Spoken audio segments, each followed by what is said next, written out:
I'm out here after a pretty rough night. It's kind of funny now looking back. Long story short, it started raining, luckily after I was inside my tent, so everything was done, put away, I was in bed, no problem, right? Except I was camping on a platform, a wooden tent platform, and somehow one end of my tent kind of came out of its bracket, and I woke up in the night with the whole tent collapsed on top of me while I was inside the tent. And I have a single wall tent, and which means it can get some condensation on it, and there was condensation in it last evening because I had it buttoned up tight because of the rain. Normally I would just I have a towel in the morning, wipe it down, no big deal. So all of that condensation was on me and my down quilt and everything. It was still raining at this time. I had to get out with my headlamp and figure out what had happened and fix it and get back in the tent. I didn't sleep much after that, and yeah, that's how it goes out here. I feel like an idiot. I'm sure I did something wrong. I will pay closer attention next time. I'm not a big fan of tent platforms, but there was nowhere to pitch my tent on the ground. Today, I am either going to go 13 and a half or 16 and change. We'll see how I feel. I'm thinking the shorter distance, because if it does clear up and get sunny, I would like some time for some of my stuff to dry out. But we'll see how I feel. First up, I have Flagstaff Road, and about 4.5 miles. I have a friend there doing some trail magic, so I will get some brunch, maybe a coffee, a Coke, some bagels, anything, and it'll be great to see him quickly as I move on. All right, I'll see you further on up the trail. It's a rough one today already.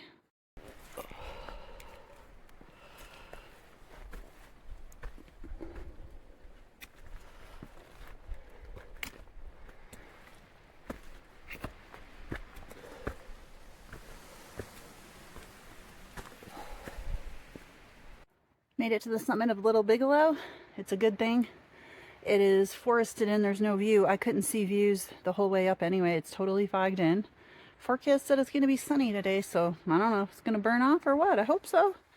All right, I am starting the descent down. I am told after this descent that the trail gets easier, keeping in mind that's by AT and Maine standards, so I'm not expecting miracles, but even a slight relief from what I've had the last, I don't know, since New Hampshire would be very welcome. So I'm looking forward to it. All right, I'll see you up there. Hi. I'm about less than a half mile, probably 0.3 at this point, or 2, from the parking lot at Flagstaff Road, where my friend is doing trail magic. And he just texted me that another guy is there as well, doing burgers and hot dogs. And it's around lunchtime, and I'm super pumped. Starving as always. Sir stops a lot. Trailside Cafe.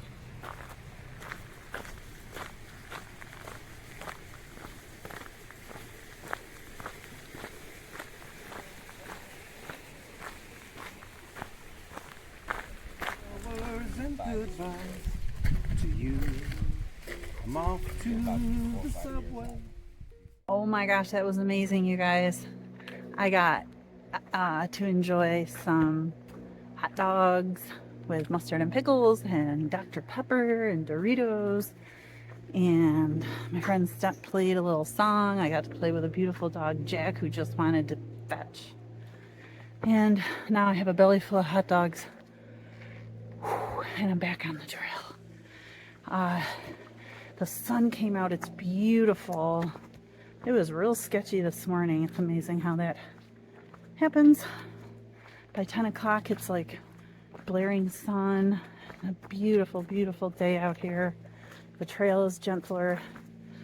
I'm going to keep hiking, see how I feel when I get to, I think it's east or west, Carey Pond, lean-to. And if I want to continue on or stop for the day, I should probably stop so I can dry out my stuff in the sun. I was going to do that at the Trail Magic, but I didn't want to tear my whole pack apart and get everything out. Anyway, we'll see how I feel. I'll check in further up the trail. This is one of the oddest things I've seen on trail. Just against a tree.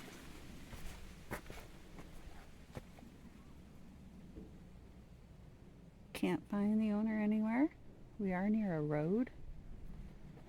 I'm like, did they come here on crutches and then the trail healed them?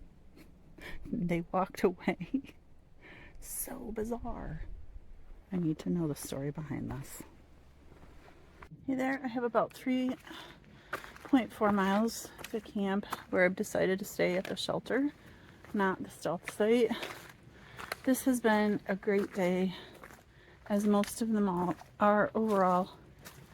Just in case I haven't made it abundantly clear in some of my other videos, parts of this do really suck. The mud has not gone away. I haven't shown as much of Maine's mud because it's just freaking old. We've been seeing mud since Massachusetts. My feet are stuck in mud. Trails that were dry last year that I should be able to fly on them. I can't because there's mud, and I don't try to avoid the mud. That's not what takes time. I gave up on that almost immediately. But going through the mud and around when possible takes time. And to be quite honest, I just fell back there trying to just go a normal pace through some mud, slid, fell on my back right on the side of the trail, and I've had it. I'm just done with the freaking mud. It doesn't mean that means nothing. Oh, newsflash, Mother Nature. Ultra's done with the mud. Take it all away. So stupid. I don't know why I'm even venting about it. It's ridiculous. Can't do anything about it. I'm out here. I'm moving forward. Yeah, and there's some mud. I live outside. I don't know what I expect. I just had to vent. Freaking sick of it. That's all. Done with mud.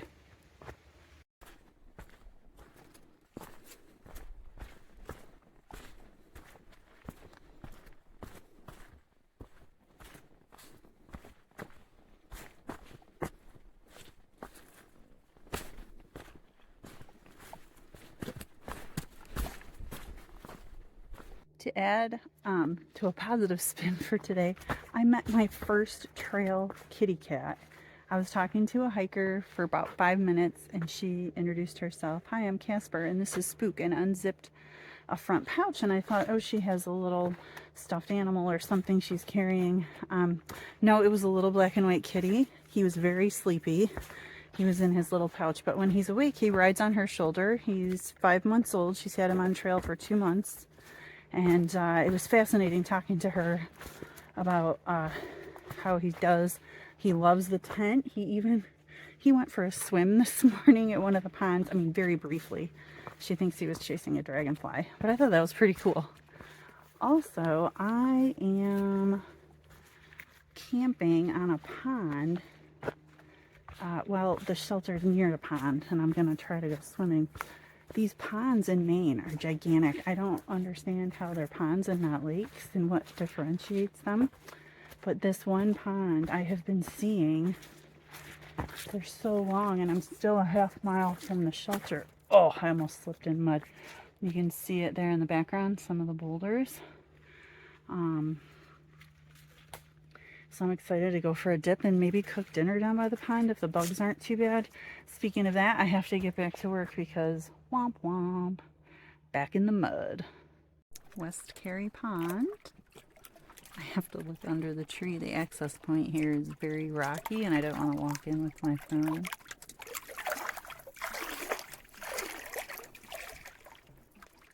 Beautiful.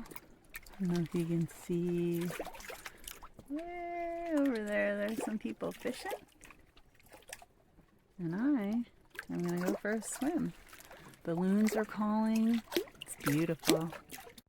Hey everybody, it's Ultra from my tent. It's about 8 o'clock and I'm all tucked in.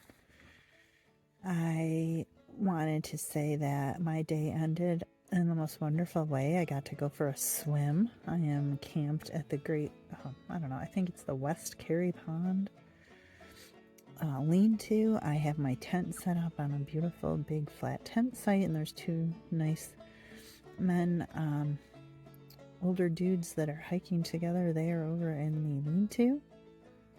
I hear loons going in the pond. I hear owls in the woods.